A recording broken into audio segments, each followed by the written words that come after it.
If you're someone who wants to create this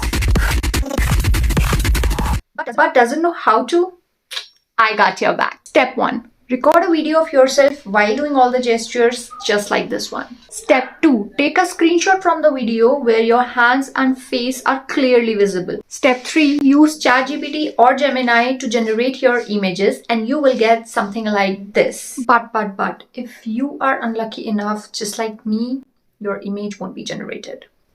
In that case, we have a different prompt that gives somewhat better results, but they are still not perfect.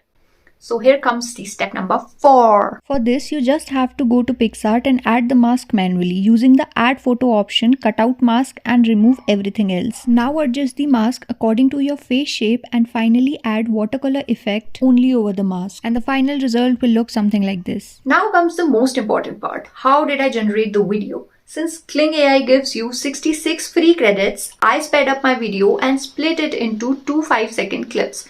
I uploaded one clip and an AI generated image in motion control and hit generate.